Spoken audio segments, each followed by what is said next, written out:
Alliance was there with building money, support for the new pastor, even funding a car for he and his family. What normally takes years was a fully functioning church with a feeding center of 100 very needy children in just 1 year. Thank you, Alliance, and our dear friends Terry and Cheryl.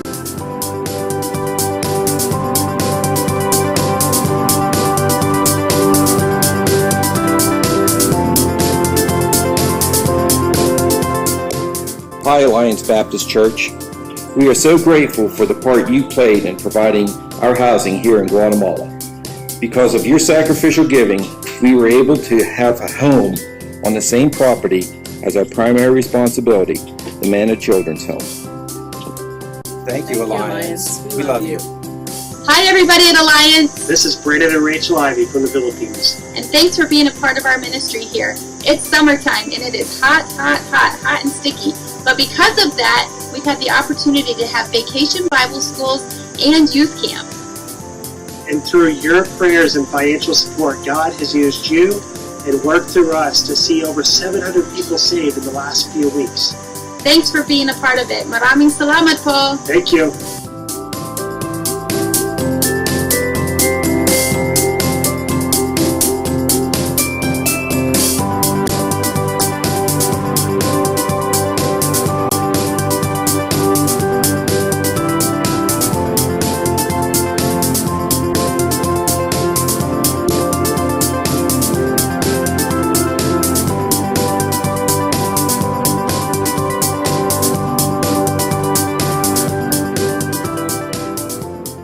Hi, I'm Pastor Chris Kidds, pastor of Glen Rose Baptist Church, and I just want to take a second to thank Alliance Baptist Church and Pastor Terry for your vision for planting churches.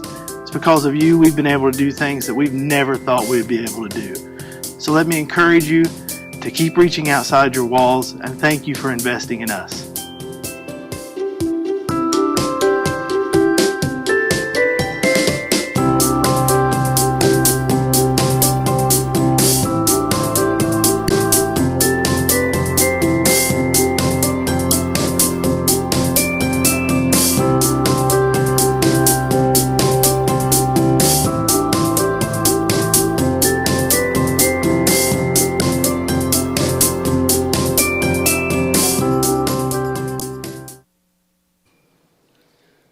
That's so good.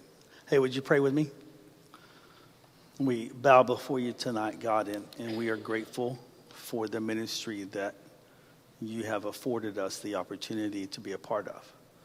And I pray, God, that you would bless our time tonight. And as I share, God, what you have been teaching me, that it would be received with understanding and with clarity and with an overriding presence of your desire to use us to reach people with the good news of Jesus.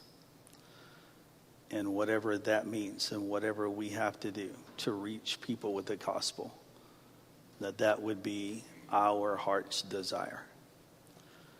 I pray, God, that you would move us forward for you and for your cause. And I'm grateful, God, that you do not leave us contented, but you move your people.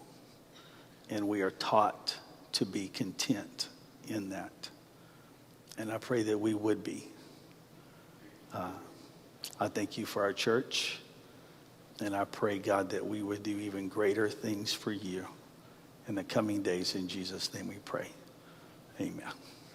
So this afternoon, after the service, Drake and Danielle loaded up their pickup truck and they're driving to Colorado for another survey trip. They have several pastors to meet while they are there. They actually finish at the end of October here and will move to Colorado the 1st of November. This summer, you'll get to meet Nick Olson, who is the pastor that they'll be working with. And then you'll get to meet he and his wife and their kids. They're coming in July, and he'll be with us just because I want our church family to know who it is that's close by to them.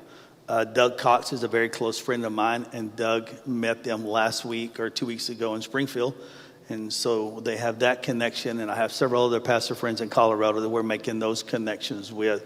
And so we don't want to send them off way out there all by themselves. That's a very lonely thing to do, and it is really hard on church planners when you do that. So we have that going on. Tonight, Jay and Lisa are out there with their launch team and Bible study in South Fort Worth, and that's going incredibly well. June the 12th is the day that we will have them up here, the whole launch team. We're going to pray over them and love on them, and then they officially start Father's Day with their launch team and building the leaderships within that ministry.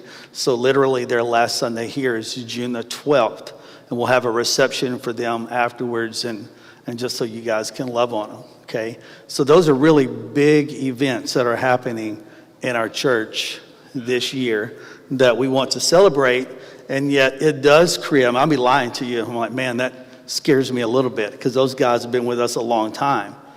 We did the funeral service this afternoon for Ray Sims, and thank you for there. Thank you for coming and being a part of that. And Ray and Janice were members of our church 8 or 9 years, and he loved on those guys and encouraged them and ministered to them that way. But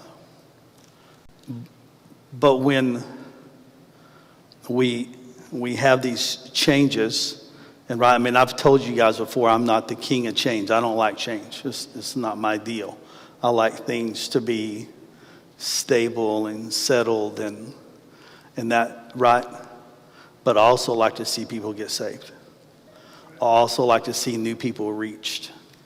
And we have to make some necessary changes in order for us to continue to do the ministry that God has called us to and the things that are important to us.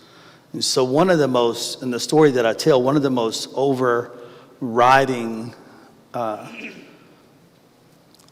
little mental pictures that I have is one of the ladies in our Sunday school class. I have a Sunday school class that meets at 8:30, and there's about 10 of us that usually are in that class. So one of those ladies is Sandy Copeland. If you have a baby, you know Sandy. And so Sandy gets up at about 8:50 and leaves our class and goes to the nursery every Sunday. And typically, she never gets to come to church because of the nursery. And she's working in the nursery. And she works twice on Sunday, and then she works on Wednesday. And so she is in the nursery all the time. And I am grateful for her willingness to serve. But historically, we have learned that it is really bad for people to serve, and never worship. It's better for people if they get to sit sometime at the feet of Jesus. And when they don't get to sit at the feet of Jesus, the next step for them is out. And I don't want that to happen to our people. And I see that. She is the case study, but she by no means is the only one, okay? There's several people. If I don't watch Dale will do make sure the buildings are secure and everybody's where they're supposed to be, and Dale doesn't get to come to church. And it can be months without coming to church. And that's bad for anybody to be around church and not be in church. And so those are things that I'm paying attention to. I also see a lot of really tired people. You remember I said this morning, we need to create space. We have to create space. And if we're going to do that, we're going to have to stop doing some things that I like or that are good because they're interfering with what is better.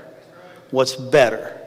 And so one of the things that I want us to focus on this summer is Orange, which you've heard, right, 3 weeks in a row about Orange, and you're going to hear more about Orange. And we're really, really, really going to learn how to do Orange and teach our parents how to do Orange. And with the help of the Life at Home team, and I've asked Mike and Kenzie and Kelvin and Kelsey to get a couple of more volunteers to help them, to help our families to know what it looks like to do life at home with your kids. And And as scary as it is, I've been wearing this bracelet that was too tight from the get-go for 3 weeks because I want our people to pray at home. I want them to pray at home. I don't want the only time that you have a prayer is when you come up here.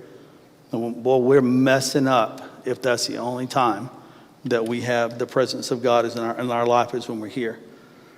And Robert said it this morning, we're going to make our children's ministry clean, safe, and fun. We're going to do that. Now, I told you guys in February when you were here, those of you who were here for the leadership training, and I told you guys that what God has put on my heart. And man, we have people all around us who need Jesus. And the truth is, here's what I feel like. I feel like we have 400 people and a church plant. That's what I feel like. We're starting a new church with 400 people and properties. That's what I feel like. That's how I feel right now. It's like, man, that ought to be crazy exciting. And it is exciting. And somebody came up to me and said, are you nervous? I'm not nervous. I'm not nervous at all because I feel like this is exactly where God has us as a church.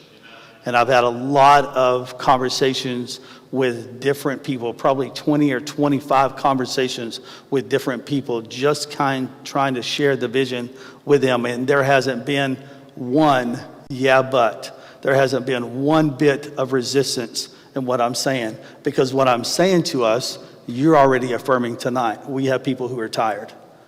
We have people who are overworked. We have people that don't get to come to church. And we need to say, hey, that needs to be fixed. We got to fix that. And so that's what we're talking about tonight. Forever in our church, you go on our website, anybody you talk to, is a worship, connect, serve. It's a worship, connect, serve. That's kind of our model. It's a worship, connect, serve model. If you want to know our model of ministry, what does the model look like? It's a worship, connect, serve model. Problem is, it's not a worship, connect, serve practice. That's the problem. And so then we have people who don't get to worship because we don't afford them the opportunity to come to church.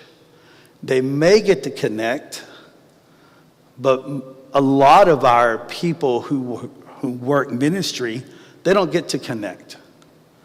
And so this morning, Brad and Mindy, rather than come to church, went to a Sunday school class just to stay connected because they don't get to connect. Robert and Jenny, sometimes, about once a month, rather than come to church, they'll go to a Sunday school class just to connect. And we don't really offer alternate connect times. Now, I have those. Some of the other people in the church have those. But as a church as a whole, we don't have other times where we get to connect. And so I was talking to Tripp about, some Sunday night or Thursday night or Monday night Bible studies, life groups, somebody's home fellowship. And we haven't really done that in our church. But the model that we have set up is a worship and a connect and a serve. And however you get your worship and your connect and your serve in should be enough. So I have a connect on Saturday mornings. Several of us, there's about 9 or 10 guys that have signed up to come up here on Saturday morning, 7 a.m., and we do authentic manhood. That's a connect. But then we would ask the same people to connect 2 or 3 more times. And so what we really have is a worship if you can, right? Connect, hopefully, and serve. And I showed us this morning in the scriptures, Jesus said, one thing is needful. And this is better. This is better. I want to back up a little bit.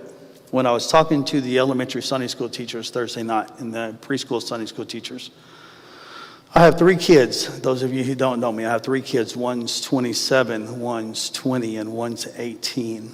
The 18 and 20-year-old both serve as leaders in this church. They both serve that way. And so then when Logan was born and I was praying, God, how do I make the spiritual investments in him like I did in everyone else? for them. Because, Cheryl and I were married 8 years before we had Logan. So we had done an enormous amount of ministry before we had our first baby. And how am I going to go and do ministry with people in a church and not do ministry with my own kids? And so I can tell you just from case study that it was scary, and we didn't have tools, and we didn't have resources, and we didn't have guidance, and we had to roll up our sleeves and bare knuckle it out till we figured out how to do ministry with our kids, to pass the baton so that they do ministry without their mom and their dad. And that's the model. I mean, I heard a long time ago a preacher say, you need to raise your kids to know how to serve Jesus. If they decide not to, that's on them. At least they know how. I bought that. Hook, line, and sinker. Yep, that's me. That's me. And so when I talk to people, and I talk to Sunday school teachers, and I ask them about the people in their class, and do your people know how to live the Christian life in their homes? Are they able to do that? And man, it's really cool to come up here and talk spiritual. That's another thing to go home and be spiritual. And I think that we have compromised a lot of that with busyness at the church. And that needs to be addressed. And so that's what we're working on. And the worship and the connect and the serve, go to church one time, connect with a small group, find a place of ministry and serve. A lot of our people serve in multiple capacities. They wear a lot of hats.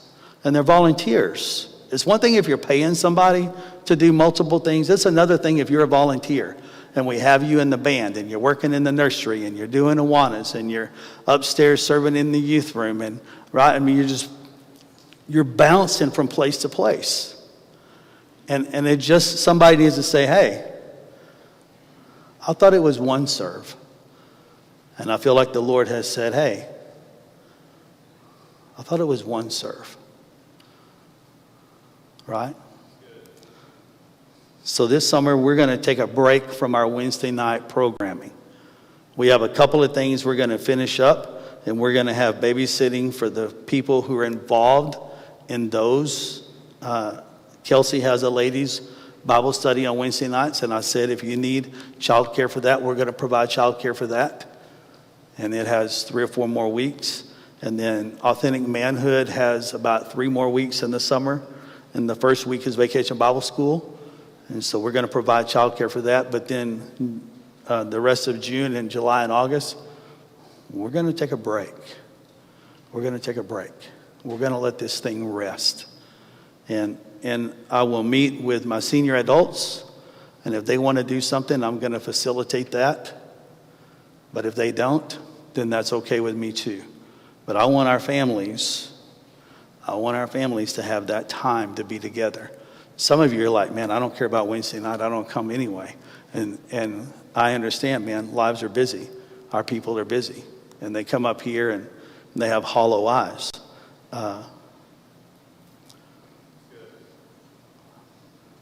We're going to teach our families how to do orange at home.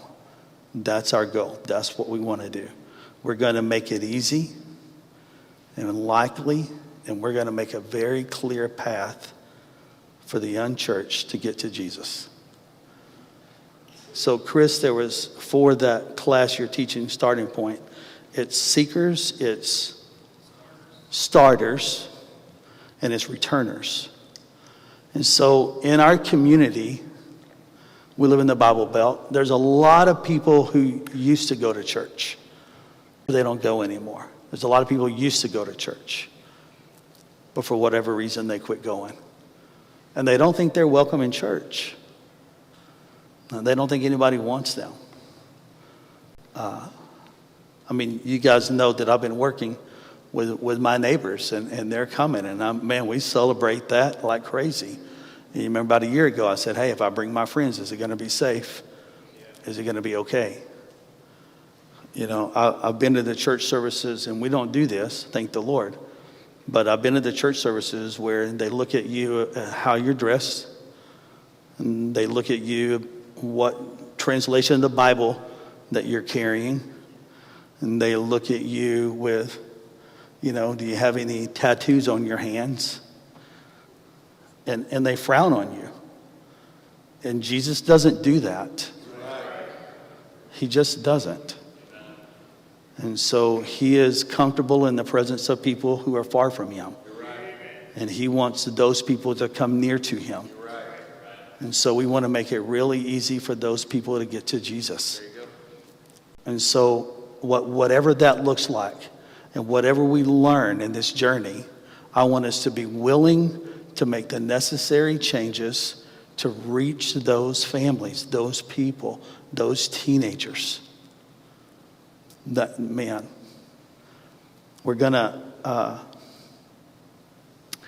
start those 3 classes that I told you about on June 5th. June 5th is Promotion Sunday. So we're going to start those 3 classes on June the 5th. And then we're going to have 2 big classes, one at 9:30 and one at 11. And so then the 9:30 class is going to be taught by Drake. The 11 o'clock Sunday school class is going to be taught by Lance. And after we've come together and had a rest, then we're going to move forward with what we're going to do in the fall. I've talked to Dale. Dale loves his class, and we want him to be able to do that. I've talked to Gary Lamont, who is my Sunday school teacher, and we will probably move his class to 11 o'clock. And that's the plan right now. And Leo is very committed to Vita. And so I talked to him, and he's like, hey, brother, whatever you need me to do, I'm here. I'm here to do that. But we're also praying for other people to have connection times at different times, not just on Sunday mornings. We have a family who comes, and man, they get off at 3 or 3:30 in the morning on Saturday night, Sunday morning. And for them just to have that shot at it is, man, it's tough. It's tough for them. And so we want to be creative in how we meet the needs of our people. We're going to start inviting our guests to the starting point. We're going to meet the needs of our families. I have 5 different families right now that I'm meeting with on marriage counseling. And we need his needs, her needs all the time. We need that. FPU, we just finished FPU. We're starting it up again because the people who live in this community need that. That's what they need. And so we have to create space for that to happen. And one of the just a little, hey, this is a change. FPU has to start at a different time than other things because it takes longer. And so I just want our church to be okay with those little changes that you have to have in order for it to work. I want our people to be okay with that and realize that it's bigger than me and it's bigger than my routine and what I enjoy. It's bigger than that. We're going to minister to our senior adults and meet their needs, no matter what that means. I'm going to meet their needs, okay? If they want to have a class on Wednesday nights, they're going to have a class on Wednesday nights. If they want, they've already told me they don't want 8:30 Sunday school. And so we sleep in. We don't want to get up at 8:30. And so we're going to fix that for them. And we're going to move our 5th and 6th graders. This is something that I've talked about for over a year. And I get a chance every now and then to go over there and be with the 5th and 6th graders. And they've been a part of children's ministry forever. And they don't like it. They don't like it. They don't like it. They need a different environment. And so we're moving 5th and 6th grades up to the middle school environment. And starting next year, not this year, but next year, we will have a middle school camp for 5th graders, 6th graders, 7th graders, and 8th graders. And they get to go to camp together. Middle school will have their own music. Middle school will have the rotation of teachers. They're going to have big group and they're going to have small group. And we're going to offer that every week at 11 o'clock. And when it grows, we're going to expand it to a 9:30 time and 11 o'clock time. That's what we're going to do for our middle school kids, just to make it better for them. This year, 5th and 6th grade are going to go to camp with the kids. I know it stinks, but we have to do that this year. But next year, that will be different. Jacob's already talked to Lift, and they are going to partner together really with our church to create a middle school Lift, which I'm very excited about. And I think a lot of churches will get on board. When I was a youth pastor, that's how we did it. We had a high school and we had a middle school, and we went to camp 2 different weeks. I actually went to camp 3 times in the summer when I was on staff of a church, and I would take the elementary kids to camp, and then middle school to camp, and high school to camp. And so that's a good system, I'm telling you. So we're going to do that. We're going to use our middle school kids to serve in elementary. We're going to let them go serve. We're going to let our high school kids go serve in middle school. We're going to open it up. We're going to open it up. So one of the things I was saying about SAFE, the church that I went and looked at in Wichita, there was 8 of us that went up there and saw that. So what they have is a room like this. It's just like this. And they have a stage, not this tall, but just like this. And there's some guys sitting in the back at the sound booth, and they have a lighting tech, and they have fantastic lighting, and they have a sound tech, and they have a video tech. And those 3 people are back there watching everything. And there's teenagers, and there's adults, and there's men, and there's women, and there's 100 kids in the room or more sitting there, and it's dynamic. It's fantastic. And so that environment, here's what they say. We do Vacation Bible School 52 weeks a year. That's what we do. We do Vacation Bible School every week. And we saw this with our own eyes. The kids weren't gotten onto. I mean, I've taught over there. I see it. I see it. And we have some really hyper kids. I'm really hyper. You know, I'm just as hyper as they are. And so I can relate to that.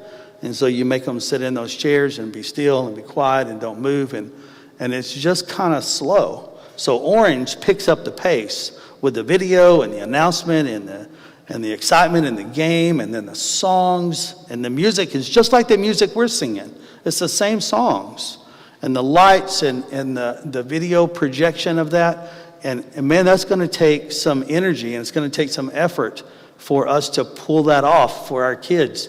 But the last thing we want is for our kids to get to 18, 20 years old and say, I am so glad I don't have to do this anymore. I'm out of here.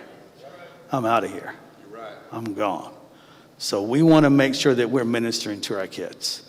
That's very important to me. Okay?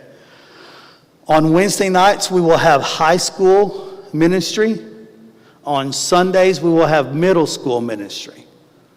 Now, are there some kinks to work out in that? Probably. That I don't even know what they are. Probably there are some kinks to work out in that.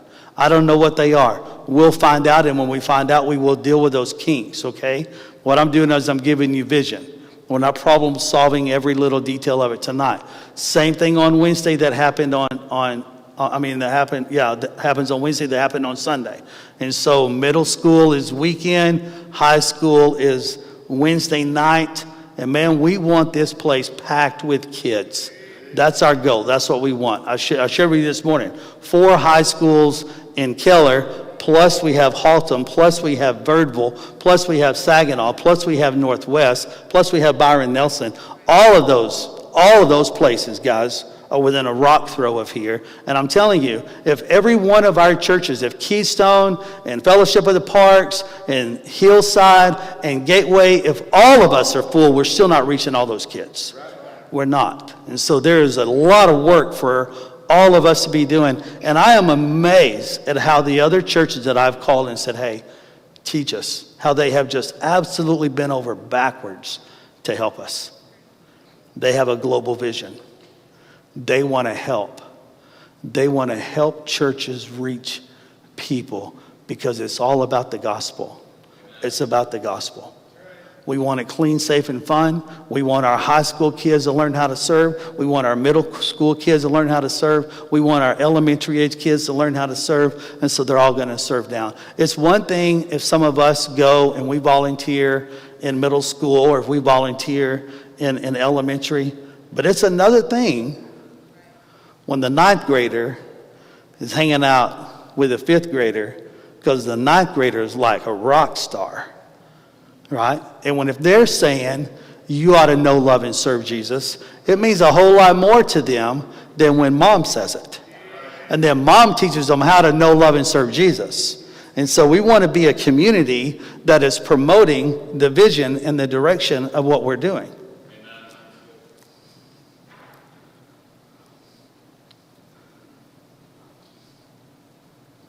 We're going to improve our ministry to our community.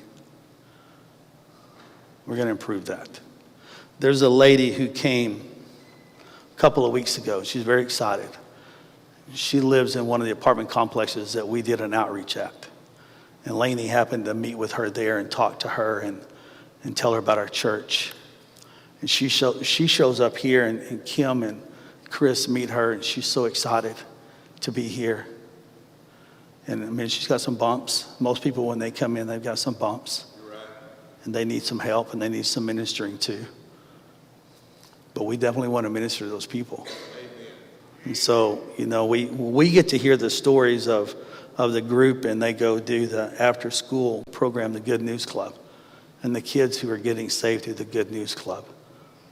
We need a whole lot more of that. We need a lot more of that. But listen, we can't ask more of our people. We can ask more people, but we can't ask more of our people. We're already asking too much. And so we have to back off on that a little bit.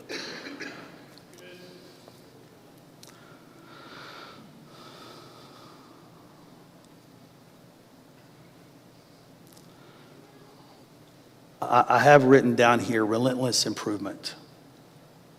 And listen, we're not rich. Anybody on the board, Paula, Tripp, they can tell you, we're not rich by any means. We're not. But that doesn't keep us from doing our very best. Our greatest resource is us. We are our greatest resource. Us. Missionaries all the time tell me what an incredible group of people make up Alliance Baptist Church. I agree with that. I love being the pastor of this church. I love you guys. But we want to have a relentless pursuit of improvement. And here's the phrase: excellence honors God, and it inspires people. So we want to do our best. If you're working the door, so imagine you go to a restaurant. Here's what I did with the teachers meeting. Imagine you go to a restaurant, and the lady at the booth there, she looks at her watch, right? I don't want to be there if you don't want me to be there. Are you with me? If I come and sit down in your class and you don't speak to me, or if I stand in your hallway and you don't greet me, I don't want to be there. If it looks chaotic and the kids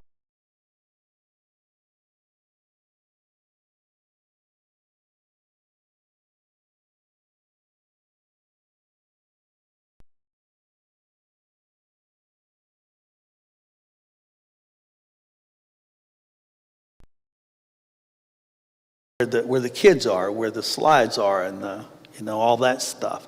And there's some tables out there where some parents are out there, but it's really for kids, right? And it's glass. It's glass. Well, what we have done is put up walls. We put up walls. We need to create space. We need to open it up. Does that make sense to you? When we went to that church up in Wichita, they had a cafe. And I walked up, Daniel, will you hand me my water right there? Thank you, buddy. So I walked up to the cafe, and I was going to buy a bottle of water. And I'm always dry, so I'm always drinking water. And I was pulling out my wallet, and I was getting ready to pay her. And she said, "Oh, that's free." She gave me a bottle of water. Wow. And at the cafe, right? At the cafe. And people are buying, I don't know what all those things are, that has the chocolate on it and the caramels and all that, right? But you could get coffee for free. You could get a bottle of water for free. They just gave it to you. And we went over there and we sat down at a table, and it was wide open. It was a big area. It was just space, guys. And it was comfortable. And there were TVs, and you could see the pastor talking on the TV. He was in the auditorium. We were skipping church because we were looking at other stuff. And so we did go to church one time, but I'm not going 4 times. So we're watching the people and the kids and 2-year-old little babies, 2-year-old kids. Big group, small group, in an hour and 5 minutes. Big group, small group. And those 2-year-old kids, when it came small group time, they call it circle time, I think is what they call it. And they go and they get on their circle, which is a piece of carpet. It's just a rug. And the 2-year-old kids will go get on the rug with their small group leader. And their small group leader may be a middle school kid, could be a mom, could be a single lady, it could be a 55-year-old man. And they go get on their rug. And then the small group leader interacts with those kids in that small setting. And Lainey's telling me, Dad, those kids never moved off that rug. They didn't move off that rug. I'm telling you, guys, we have a lot to learn. We have a lot to learn. Rather than quit, be still, don't move, stop. You know, little boys like to move. Y'all know that? Little boys don't like to color. You know, the walls, they'll color your walls. All right.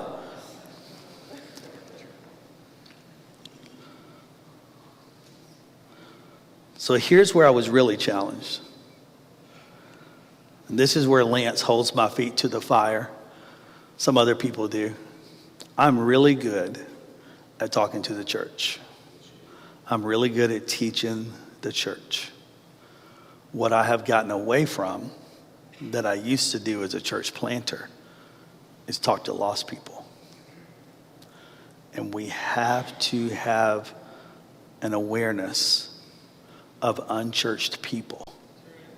We have to. We have to pray for, we have to anticipate, we have to greet, we have to help, and we have to be expecting unchurched people. Now, I haven't counted the numbers in the last 2 weeks, but we had over 350 first-time guests from January 1 until about 3 weeks ago. And we had 111 returning guests as of 3 weeks ago this year. Those are people who are not members, not regular to Alliance. They're new people from January 1 until now. And we have to minister to those people. We have to do that. And if we're so busy and we're so preoccupied running here and running there, we don't have time to stop and talk, and we don't have time to greet, then we're making a mistake. Our priorities are out of whack.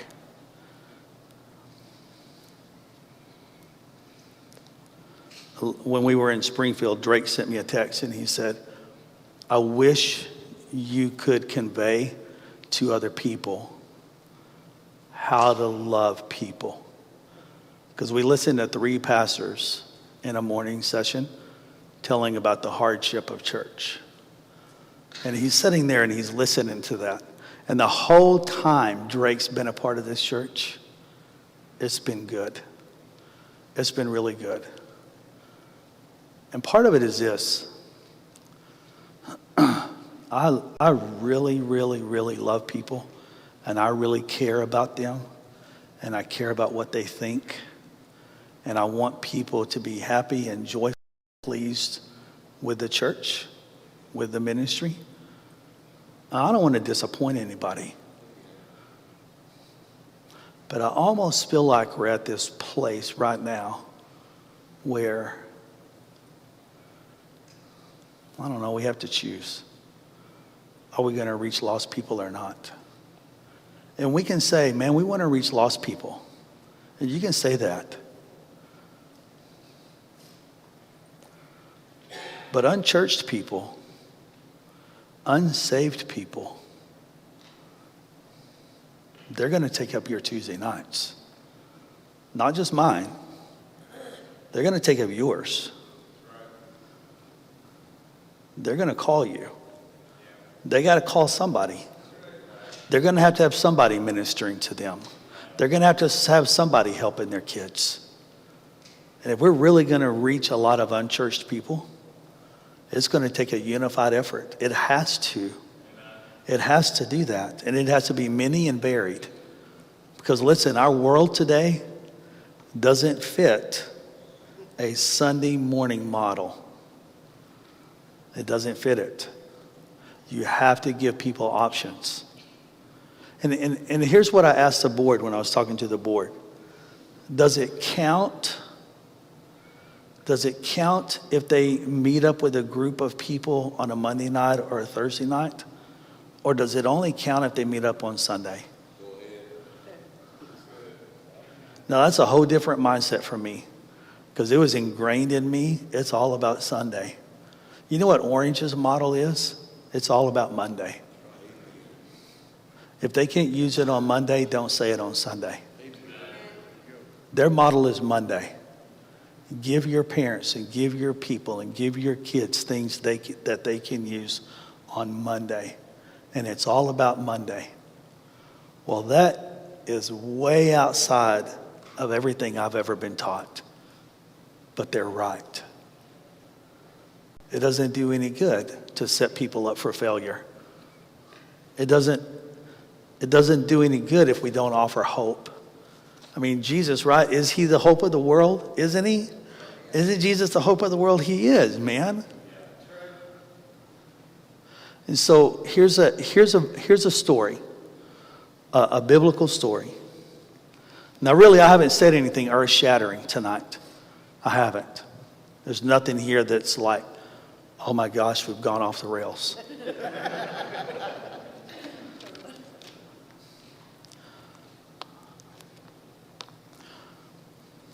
My friend Mark Hoover was preaching, and he's talking about the events of the day and how that there's some churches who will try to sugarcoat truth. I was preaching one Sunday a couple of years ago, and occasionally I will become insensitive. I try not to, man. I try to stay aware of the audience. There was a couple, and they were living together, and they were professionals, and they had kids, and they came to this church, and they came for a while. I don't know how long, a while, months. And I got up one Sunday, and I am passionate about family. I'm passionate about husbands loving their wives and loving their kids. I am passionate about family. And I said, I would never let money keep me from doing what's right. And if I wasn't married because it would cost me money if I got married, I would give up the money and get married. And they got up and they walked out and they never came back. Now, I wish that would have had a different outcome, but there's a voice back there from a Roman cross. And Jesus says to me, don't ever compromise what I've called you to do. We got to do this. I'm telling you, we got to, whatever it looks like, whatever it means, however it turns out, we got to do this. Because Jesus didn't die so we can maintain. He died so we could go out to the gates of hell and just pull him out of the gates of hell. That's what we're supposed to do. That's what we have to do. It's a whole lot easier to win little kids to the Lord than it is grown people, but we're supposed to win them all. And every one of them that we can. That's what we have to do. And we got to go to the gates of hell. We got to get out of here and go out there and go find those people and say, come here and let me introduce you to a Savior that's going to change everything. I'm telling you guys, in the last 5 weeks, I'm meeting with people and dealing with people and helping them. I got a text last Sunday from a dad, a husband, who said that his wife took him by the face. And she said, I forgive you. in this service last Sunday, and I forgive you. I want to be your wife, and I want you to be my husband, and I want us to raise our babies to know, love, and serve Jesus. I'm all about that. I'm all about that. And that's what I think God has called us to do as a church. And there's a whole lot of people out there that need that. And we're just going to have to stir it up a little bit and say, hey, guys, let's go out into the highways and to the hedges and let's compel them to come in, and let's make it easy, and let's make it likely, and let's make a clear path. Let's go over there. Let's make it safe. Let's make it clean. Let's make it fun. Let's quit torturing 5th and 6th grade boys and get them out of elementary and get them into an environment that is better for them. Right? Let's take our high school kids and let them serve. Let them serve. They're great at it. Let them serve. Let our high school kids do ministry because they can. They really can. We have proven that. They can do it. We just have to let them. We just have to let them. Moses is leading the children of Israel. Isn't that a good passage? They're going out of Egypt. Now, what did the Israelites want to do? What did the Israelites want to do when Moses led them out of Egypt? Robert said it this morning. Go back. Go back. In the book of Exodus, chapter 14, that's when they're up against the Red Sea and the army's coming. And they're kind of stuck in a spot. And the sea's in front of them and the army's behind them.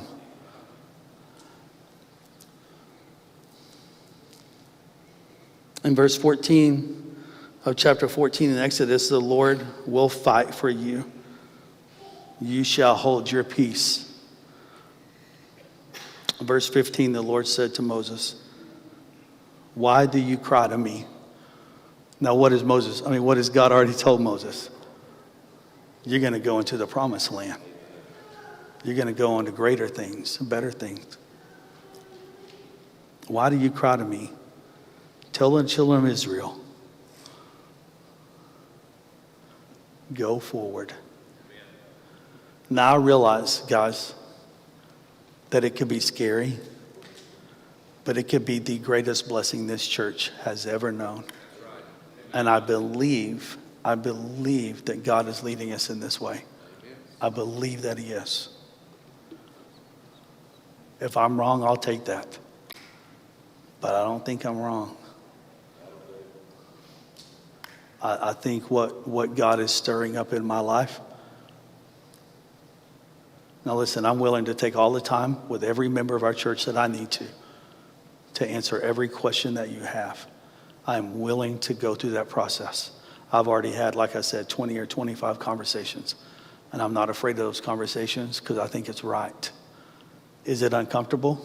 I got up and told the staff about 3 or 4 weeks ago, I've never been more afraid in my life, nor have I ever been more excited than I am right now.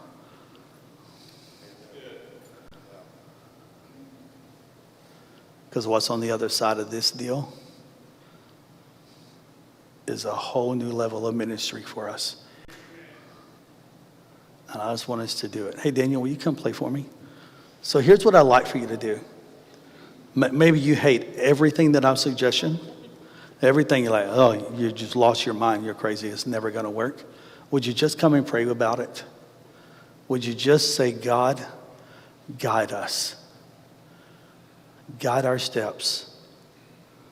Guide our steps as we move forward from here. And let's go reach lost people. Let's go reach unchurched people. My friend John Alexander, we were sitting at dinner. Greg and Stacy, Chris and Kim, Cheryl and I, Lainey and Rachel, and John Alexander says, you just have to decide if you want to be a church for churched people or a church for unchurched people. We're supposed to be the church going out and reaching the unchurched. That's what we're supposed to be doing. We are contributors. We are not consumers. We're contributors. What can we do? How can we reach people? Let me pray for you then. I'll give us a time at the altar, okay? Lord, we love you. I thank you for what you're doing in my life and in our church and in our leaders and our teachers and our children's ministry and in our student ministry and the worship ministry and the adult ministry. And I pray, God, that you would bless us with fruit. Fruit that remains. People being saved. Lives being changed. That we, God, we would equip the church to do this ministry. And we just make it better for people. We would make it so that they could come to know you. The ones who are far from you could actually come and be a part of a church family without a lot of demands, without overwork, but a model that really, really, God, is biblical. And that you would help us to do that. And Lord, maybe tonight somebody said, you know what, sign me up. I want to be a part of it. I want to join up. Maybe there's somebody here tonight that wants to be a part of Alliance. But I pray, God, tonight for my church family, my brothers and my sisters who we serve with, that we would all pull this rope together, that we'd be unified in our effort